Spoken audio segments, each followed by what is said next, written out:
tăngประเทศนั้นคือได้เท่าไหร่หายถอยๆนี่กระทรวงธรรมการที่มาที่ส่งบอกทางกระทรวงบานเจ้งดิคัดในไงที่ดับบุญค่ายกระดาษชนะปีปอนดับพรำโดยกระหายทาเจ้าบัญชีศาสนาคือเอาเมียนโลกว่าหางมิงนี่คือเชียร์ประเทศในกระไรนี่นายเมียนตำนานในกระไรนี่จังดิคัดไอกระซ่ากระเตยยศคือเมียนแบบนั้นจังถึงส่งมาอยู่บอลทางส่วนธรรมการมีได้ตำนานส่วนธรรมการเกิดมาสมองรบไอ้ดอมสมองรบองรบไรเดียนวัดเรียนองประยุมนี่ธรรมดาตำนานเอาส่วนธรรมการศาสนาหรือบ้านมีนักการตัวรวมในฝั่งการดอกสายปัญหาได้มันไม่ยังคลายจำปัญหาได้ไอ้ดอมตัวปีเรื่องเก่งลิขัดตัวสกอลลูกวัวมังมันลูกวัวมังมันนี่ตัวทอมกาตัวสกอลตั้งปีไฟเชียงโรโฮดเมามวยอันนั้นคือกดเตาใจกระโดดวิญญาณบัตรกดเตาสมบัติเอาโหดยืงตัวสกอลกดเก็บเพลิงกาประจำกาวเปรี้ยวิธีกาวได้ในกำปุจีจังกาวปีกวดเบียนขณะกรรมการบอกกดบุญปรำเนี่ยที่ก็ยืงตัวในแต่ตัวสกอลจอกเพียสมาชิกบอกกดในกระทรวงธรรมการโดยใช้ได้รีไอลิขัดได้กระทรวงโดยทางตูกดเลิกมามันไม่ทาเกี่ยวกับคอนจะล้อมได้กระทรวงอนุญาตเอาข้างประวิธีโดยการจุดจุลนักลูกไตรหัวบางเชือกได้น้าส่งการจุดจุลประวิธีการได้ลังไว้ยืงเป็นลูกกระทรวงมีการปลอกลอยได้โดยมันจบเป็นเม็ดตัวហើយតាមសំណើសុំរបស់សម័យសំណើស្មានតែគេឯកភាពគ្នាហើយក្រសួងក៏ចេញលិខិតឲ្យធ្វើការជួសជុលព្រះវិហារកៅដៃឡើងវិញប៉ុន្តែការទន្ទឹមនឹងការជួសជុលនោះយើងអត់ឃើញគណៈកម្មការដែលទទួលខុសត្រូវចំពោះផ្លូវច្បាប់ហ្នឹងរបស់វិហារកៅដៃទេហើយក៏យើងចាប់ផ្ដើមឃើញទំនាស់ចំនួនដេញដោលគ្នារហូតដល់ក្រសួងចង់ហើយយើងធ្វើការសិក្សាឡើងវិញយើងឃើញថាវាមានភាពមិនប្រក្រតីក្នុងសំណើក្នុងជួសជុលហ្នឹងអញ្ចឹងយើងរងចាំព័ត៌មានជាបន្តមកឃើញបានសាលារាជធានីភ្នំពេញលោកស្នើសុំវាកើតចេញពីបញ្ហាការជួសជុលហ្នឹងដែលទំនាស់ហ្នឹងកើតឡើងរហូតជាហូរហែមកអញ្ចឹងក្រសួងធម្មការក៏បានចេញលិខិតមុខភាពលិខិតរបស់ខ្លួនចុះនៅ2014ហ្នឹងជូនសាលារាជធានីហើយឆ្លើយតបទៅព្រះមហាក្សត្រទៅសម្ដេចនាយកដូចឲ្យអស់អញ្ចឹងដូចអ្វីដែលលិខិតឯកឧត្តមបានលើកឡើងនៅអង្គប្រជុំពេលមុននេះគឺក្រសួងនឹងឯកភាពទាំងស្រុងសម្រាប់ការងារជូនសាលាក្រុងសម្រាប់ការដោះស្រាយបញ្ហានេះបាទសូមអរគុណដល់ខាងសិនអញ្ចឹងខ្ញុំអូខេអញ្ចឹងសូមមានការចូលរួមពីភាគីពាក់ព័ន្ធជើញអូខេជើញខ្ញុំបរិញ្ញារងខំសុខារីសូមគោរពអង្គជុំនៅទីនេះទាំងអស់យើងសូមជម្រាបថាបងប្អូនដែលកាន់សាសនាកាដាយហ្នឹងយើងត្រូវតែគោរពទៅតាមច្បាប់ដែលបានកំណត់ដោយក្រសួងធម្មការអ្វីដែលយើងមានសិទ្ធិគោរពតាមសាសនារបស់យើងមែនប៉ុន្តែអ្វីដែលច្បាប់ក្រសួងធម្មការអនុញ្ញាតឲ្យយើងត្រូវធ្វើម៉េចយើងត្រូវតែធ្វើតាមក្រសួងធម្មការយើងមានសិទ្ធិតែខាងសាសនាយើងទេប៉ុន្តែវារបបផ្លូវច្បាប់ដែលក្រសួងធម្មការអនុញ្ញាតឲ្យយើងធ្វើមិនយើងត្រូវធ្វើអញ្ចឹងយើងសម្រេចទៅតាម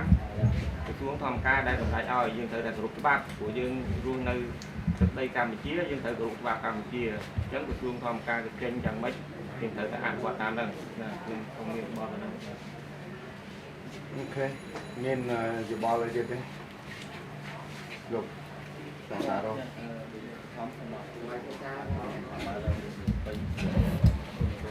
ដោយសារឥឡូវទី1នេះខ្ញុំចង់និយាយថាតាពិតនៅកន្លែងសាសនានេះគឺយើងត្រូវរក្សាចិត្តមួយថាស្ងប់ស្ងាត់ព្រោះថាសាសនាគេមិនឆេវឆាវទាស់តែងទេយើងត្រូវប្រកាន់ចំហថាអ្វីដែលមានស្រាប់ហើយដែលជាការទទួលស្គាល់របស់សាលានេះគឺពេញក៏ដូចជាក្រសួងយើងត្រូវគ្រប់តាមហើយបញ្ហាផ្ទៃក្នុងរវាងសាសនានេះខ្ញុំសូមឲ្យយើងដោះស្រាយនៅដោយសន្តិវិធីទៅជារឿងផ្ទៃក្នុងរបស់គាត់ប៉ុន្តែអ្វីជាគោលសំខាន់គឺយើងគោរពច្បាប់អញ្ចឹងកាលណាមានទំនាស់កើតឡើងវាលំបាកទាំងអាជ្ញាធរមូលដ្ឋានទាំងសាលារាជធានីទាំងក្រសួងថាដូចគ្នាអញ្ចឹងកន្លងមកខ្ញុំឃើញថាមានបញ្ហាវាយរូប vậy ấy ní hẳn nó cứ sắt tay chỉ đường mũi đáy mình tâm đâu để chẳng cả đặt rút có miếng cạn nhá đằng lưu phí này đây miếng tệ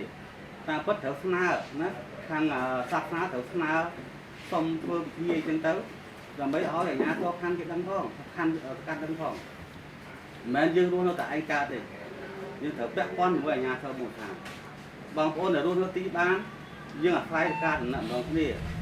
chẳng miền Tây hai ca lá mình bên to là dương bay hai ở đây thôn dương miền Quảng Ninh miền Tây Ninh Nam mà chứ mà nó không mất thắng đấy cô cháu nhà miền màu thấy bé con đấy nghỉ chẳng cứ xong phần nào phần po để muối tới cái tháng ngày nít đại ca phục rong điệp trong khả năng ca thay nít cứ xong ao ăn quát tám ca sầm rai được bó khả năng ao ba để đi cùng mình ấy ngày nít hơi thang trên máu ở đây bằng thấy đang bắt thấu bắt chua rum nó bay chua qua là ba bắt mao ra ba cô dùng chung mán tao nó là đi đi cái con máu ấy dùng chung đặc phi ba dùng chua qua trong việc phần nó nghe thực tâm ជនដែលកម្មសាសនាកៅដៃនៅកម្ពុជាគឺភាគច្រើនគឺជាជនជាតិវៀតណាមជនជាតិវៀតណាមទោះបីជាជនជាតិវៀតណាមឬក៏ជាជនជាតិខ្មែរនៅលើទឹកដីខ្មែរគឺត្រូវគ្រប់ច្បាប់ទម្លាប់របស់កម្ពុជាប្រជាជនកម្ពុជាក៏ត្រូវគ្រប់ច្បាប់កម្ពុជាដែរប្រជាជនវៀតណាមប្រជាជនផ្សេងដែលមកនៅលើទឹកដីនៃព្រះរាជាណាចក្រកម្ពុជាក៏ត្រូវតែគ្រប់យ៉ាងម៉ឺងម៉ាត់នៅច្បាប់ទម្លាប់បទដ្ឋាននានារបស់ប្រទេសកម្ពុជាដែរ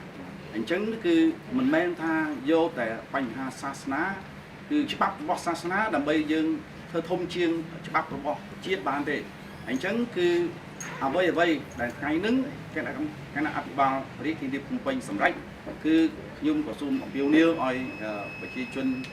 ជាអ្នកដែលកាន់សាសនាកាលដែរនៅនេះទាំងអស់គ្នាគឺគ្រប់អនុវត្តតាមឲ្យបានលំណាស់ ជាសាច់បាច់អត់ហើយដែលមានអីត្រូវ លើថាពីគាត់នឹងចាប់អត់ទៅដល់យ៉ាងម៉េច ខ្ញុំចង់ក្រោយបាទ ពួកយើងគឺម្ដងដែលខ្ញុំគ្រប់ដាក់ហ្នឹងខ្ញុំដាក់ហ្នឹងចែកដីគាត់ផ្សេងទេចែកដីហ្នឹងមានព្រះគាត់ជំនុននៅហ្នឹងខាងតាមអាខាងខ្លួនបាទក្រោយមកតាមនេះនឹងបាននៅវៀតណាមបាទវៀតណាមឡើងយកមកអាចទៀតទៅវិញដល់អញ្ចឹងទៅបានពុទ្ធបរិស័ទពួកខ្ញុំនឹងគេធ្វើរូបចម្លាក់មួយ3នឹងគ្រប់ខ្វែងគុំគ្រប់ព្រះបាទតែដាក់នឹង8ការពារដីទី1ការពារដី3ទី2នឹងដែលនឹងជាអនុចៅរីផងព្រះបាទអានោះមានផ្ទះពន្ធនេះ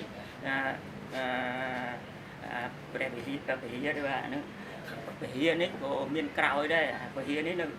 ក្នុងរបងដីគាត់ចែកដីហ្នឹងដែរចុះថ្ងៃហ្នឹងវិហារហ្នឹងនៅជុំវិញរបងដីគាត់ទេទេអត់វិហារហ្នឹងវាទុកមានឆ្នាំទុំកសាងនៅធ្វើឈើឡើយទេបាទណាគេបងប្អូនឲ្យចៅទេបាទខ្ញុំមានយោបល់ប៉ុណ្ណឹងចេះខ្ញុំគិតថាយោងទៅតាមយោបល់របស់ក្រសួងធម្មការយោងតាមយោបល់របស់មន្ទីរយោងតាមយោបល់របស់ស្នងការនិងអាជ្ញាធរមូលដ្ឋានហើយនឹងលិខិតឯកសារបទដ្ឋានគតិយុត្តដែលមានកន្លងមកនេះខ្ញុំគិតថាដូចជាគ្មានរឿងអីដែលត្រូវបកក្រោយមកជជែកគ្នាឡើងវិញថារូបសំណាកនេះຕົកនៅកន្លែងនេះដើម្បីអញ្ចេះអញ្ចោះទេគឺត្រូវតែអនុវត្តនៅលិខិតរបស់ក្រសួងចុះថ្ងៃទី30ខែសីហាឆ្នាំ2016ហើយនឹងលិខិតរបស់ប្រមុខរាជរដ្ឋាភិបាលដែលសម្ដេចតេជោនាយករដ្ឋមន្ត្រីទូលថ្វាយបង្គោលណាចុះថ្ងៃទី18ខែសីហាគឺថាខ្លឹមសារគឺត្រូវអនុវត្តលិខិតនឹងតែម្ដងអញ្ចឹងខ្ញុំសូមថាដីទាំងអស់នេះគឺសម្រាប់ថាទុកជាទ្រព្យសម្បត្តិគរុកភ័ណ្ឌសាសនា មានន័យថាមិនមែនជារបស់ឯកជនណាមួយទេអាហ្នឹងគេមួយឲ្យច្បាស់កន្លែងហ្នឹងគឺបើចាំវាស់ដីអីផ្សេងឡើងវិញទៀតបើមាននេះប្លង់ឲ្យចាត់ទុកអាហ្នឹងជាគ្រប់ភ័ណ្ឌរបស់សាសនាហ្នឹងមានរឿងអីដែលត្រូវត្រឡប់ថយក្រោយអាហ្នឹងទី1គឺអត់មានទេទី2តាក់ទងទៅនឹងរឿងយករូបសំណាកនេះគឺថាសូមឲ្យនេះឯកភាពនេះថាតើទុករយៈពេលប្រមាណដើម្បីយកសំណាកនឹងចេញដោយខ្លួនឯងដើម្បីកុំឲ្យមានការអនុវត្តវិធានការរដ្ឋបាលនិងវិធានការច្បាប់ដើម្បីយកចេញប៉ុន្តែយកចេញវាមាន2ជម្រើសណាលោកបរិញ្ញាមកខ្ញុំខុសជួយកែតម្រូវបំពេញបន្ថែមគឺមានថាទី1យើងផ្ដល់ជម្រើសទៅជូនគាត់ដើម្បីគាត់កំណត់ពេលវេលាណាមួយសប្តាហ៍ឬក៏2សប្តាហ៍ឲ្យអង្គប្រជុំឯកភាពគ្នាដើម្បីគាត់យករូបសំណាកនេះទៅដាក់នៅតៃនីងដែលជាសាសនាដើមធំរបស់វៀតណាមហើយទី2ចំពោះបញ្ហាការរៀបចំគណៈកម្មការគ្រប់គ្រងព្រះវិហារនេះគឺសូមឲ្យមន្ទីរធម្មការដែលជាសេនាធិការឲ្យក្រសួងសាសនានិងធម្មការនិងរដ្ឋបាលរាជធានីភ្នំពេញចុះមកប្រជុំគ្នាម្ដងទៀតខ្ញុំសូមឲ្យមានការទៅជែកគ្នាភាសាទៀតរឿងនីតិវិធីតែម្ដងអំពីការរៀបចំគណៈកម្មការនេះដោយផ្អែកទៅលើគោលការណ៍ដែលក្រសួងចេញឲ្យជារៀងរាល់អាណត្តិ5ឆ្នាំម្ដងទៅដល់គណៈកម្មការគ្រប់គ្រងនេះតើនៅពេលដែលចេញមកនេះវាជាក់ស្ដែងវាប៉ះពាល់ជាមួយនឹងពុទ្ធបរិស័ទមួយខាងទៀតនឹងយ៉ាងម៉េចស្អីយ៉ាងម៉េចកន្លែងហ្នឹងយើងអាចជជែកគ្នាបានហើយប៉ុន្តែគ្រាន់ថាភាគីម្ខាងស្នើសុំមានការបោះឆ្នោតម្ខាងទៀតស្នើមានការចាត់តាំងតែម្ដងកន្លែងនេះខ្ញុំវាអត់បានយល់ច្បាស់អំពីបទបញ្ជាផ្ទៃក្នុងនៃសាសនាកន្លែងគេធ្វើម៉េចការតែងតាំងប្រធានត្រូវបោះឆ្នោតឬក៏ជាការទទួលស្គាល់របស់សមាគមសាសនាកន្លែងនេះគឺយើងຕົកច្រកបន្តិចដើម្បីឲ្យគាត់ពិភាក្សាគ្នាទៅមិនកុំឲ្យវាដាច់ណាត់ពេកពីព្រោះនេះប៉ុន្តែព្រះរូបសំណាកត្រូវតែយកចេញហើយនឹងទៅជែកគ្នានៅលើការរៀបចំគណៈកម្មការនេះឡើងវិញអញ្ចឹងខ្ញុំសូមប្រគល់ភារកិច្ចនេះជូនទៅលោកប្រធានមន្ទីរសាសនាដើម្បីចាត់ចែងរៀបចំគណៈកម្មការនឹងឡើងវិញពិនិត្យមើលជាមួយនឹងក្រសួងអំពីការចេញវិញ្ញាបនបត្រចុះបញ្ជីសាសនានេះឡើងវិញដោយអាដាមខាងតំណាងទូតនិយាយហើយបងយល់ខាងម៉េចរឿងសាសនាផ្ទៃក្នុងរបស់សាសនាក៏ប៉ុន្តែបងត្រូវគោរពនៅគេហៅថាច្បាប់នៃប្រទេសច្បាប់នៃប្រទេសមានដាក់ធំជាងក្រសួងសាសនាដែលជាអ្នកចេញនៅលើគោលការណ៍ទាំងអស់នោះឲ្យមកទេហើយអាជ្ញាធរមូលដ្ឋានអាជ្ញាធររាជធានីរបស់យើងគឺជាអ្នកចូលរួមអនុវត្តនៅគោលការណ៍របស់ក្រសួងសាសនាឲ្យបានជោគជ័យតែប៉ុណ្្នឹងទេអញ្ចឹងយើងទៅចែកគ្នាទៅថាតើស្ម័គ្រដល់រយៈពេល1អាទិត្យឬក៏2អាទិត្យដើម្បីទុកឲ្យគាត់ដកដល់ខ្លួនឯងញ៉ាំអីទៅបងព្រះអាញារងបាទខ្ញុំសូមបន្ថែមតិចពីបលអាដាមគាត់ឲ្យយើងនេះត្រូវពិភាក្សាគ្នាថាឥឡូវយើងទុកគាត់ទុកឲ្យ1អាទិត្យហ្នឹងយើងទទួលយកបានឬសុំ1ថ្ងៃប៉ុន្តែក្នុងករណីដែលមិនអនុវត្តតាមលិខិតរបស់ក្រសួងធម្មការទេគណៈកម្មការនឹងចាត់វិធានការដោយគណៈកម្មការដោះស្រាយខ្ញុំរៀបអស់លោកឥឡូវខ្ញុំសូមមានយោបល់មួយបានអត់បានចាឥឡូវខ្ញុំដឹងថាលោកខាំកងតាក់នឹងគាត់ជាអ្នកកសាងសាសនាកាលដៃហ្នឹងប៉ុន្តែគាត់សង្កត់នៅកន្លែងហ្នឹងខ្ញុំត្រូវតែសុំស្មើសុំប្រធានវត្តហ្នឹងឲ្យដាក់រូបចម្លាក់ឲ្យគាត់គាត់ឲ្យស្អីពោឲ្យកូនចៅថ្ងៃក្រោយហ្នឹងថ្ងៃក្រោយហ្នឹងឲ្យគាត់នៅហ្នឹងថៃរក្សាប្រទេសជាតិកម្ពុជាប្រទេសជាតិកូនចៅនៅក្នុងប្រទេសកម្ពុជាហ្នឹងខ្ញុំស្មើសុំតើរូបចម្លាក់គាត់មួយព្រោះអីនៅវៀតណាមគេអត់មានសិទ្ធិមែនក៏ប៉ុន្តែនៅហ្នឹងគាត់អ្នកសង្កត់នៅកន្លែងហ្នឹងយើងនឹងមានដាក់នៅវត្តណាហ្នឹងដាក់នៅកន្លែងស្អីចែកដីរបស់គាត់តាគាត់សង្កត់នៅហ្នឹងឥឡូវខ្ញុំស្មើសុំតែប៉ុណ្្នឹងឯងហើយបើសិនជាគាត់មិនអោយគាត់និយាយតាមស្រួលអានេះគាត់ឲ្យកូនចៅគាត់បៃកបត់ដៃព្រះហើយនៅថានឹងជាដុំថ្មទោះបីដុំថ្មប៉ុន្តែគេស្លាកសម្រាប់បព្រះហើយគឺជាព្រះហើយចុះព្រះនៅវត្តខ្មែរយើងហ្នឹងស្អីមិនថ្មមិនសំណង់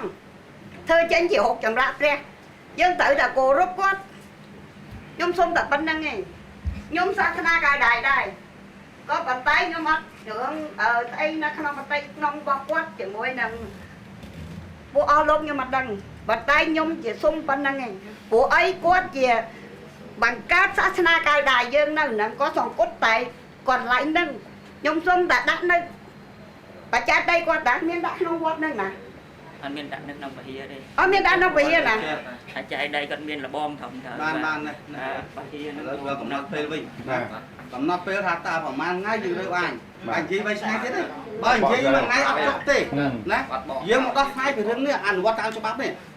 ឥឡូវធ្វើកំណត់ហេតុមួយបងណាយើងទាំងអស់គ្នាធ្វើថាតើថ្ងៃណាខែណា នេះ គាត់ បា បាន នដាក់កំណត់ឲ្យយើងបើគាត់មានអញ្ចឹងយើងអនុវត្តតាមការរដ្ឋបាល ថាសុំដាក់ចឹងរូបថតដាក់ទៅមិនអាណាហាមគាត់ទេរូបថតដូចគ្នាយកថតគាត់ដាក់ទៅអាណាទៅប៉ុន្តែរូបចម្លាក់គេមិនឲ្យដាក់ណាច្បាប់ខាងខាងនិយាយចឹងកន្លែងបងលងនិយាយណាខ្ញុំធ្វើតាមហ្នឹងទេ មិនគាត់ជាព្រះណាដាក់បានអីមក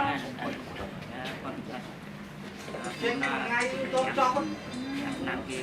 មិនសុំគេบอกใจសពគ្រប់មកអ្វីណាសូមមកកន្លែងបងប្អូនជាមិនណា បាតកម្មអញ្ញេថ្ងៃប៉ះពាល់ដល់សាធារណៈអានឹងខ្ញុំធ្វើជាការច្បាប់ណានិយាយនេះហើយច្បាប់គឺច្បាប់ហើយអត់មានអីនិយាយហ្នឹងទេ អូខេអញ្ចឹងគាត់បានសម្រាប់ឥឡូវក្នុងនាមខ្ញុំប្រធានអង្គប្រជុំសូមទុកអសានវាជូនគាត់7ថ្ងៃ មានហេតុ បាទ មានហេតុ បាទដើម្បីឲ្យទៀតចូលក្នុងហ្នឹងកំណត់ពីថ្ងៃនេះ7ថ្ងៃដល់ថ្ងៃណា នេះជុំមួយខែ ខែ ជុំបាទជុំ អូខេខែយើងអញ្ញាយើងអត់បន្ទាស់ឲ្យកន្លែងនឹងសុំមួយខែណា30ថ្ងៃចាប់ពីថ្ងៃនេះទៅ ទៅដល់ ចាប់ចប់ ថ្ងៃហ្នឹងគឺទៅ21 មួយតារាង ថ្ងៃ21បារាំងហ្នឹងខែ12យើងឥឡូវថ្ងៃ14បាទ17ថ្ងៃអត់ទេខែខ្ញុំខែដល់ខែខែបារាំងតាមនេះវិញបឡោះហ្នឹងទៅមិនមែនដល់ចាំថ្ងៃ14ហ្នឹងខាងយើង ដោយសារគោលវិធីរបស់សាសនាកើតដែរខ្ញុំចង់ដើម្បីឲ្យតំណាងសមាគមក្តីឬក៏វិហារកើតដែរនៅក្នុងទីក្តីសូមអញ្ជើញតំណាងទៅនៅខាងក្នុង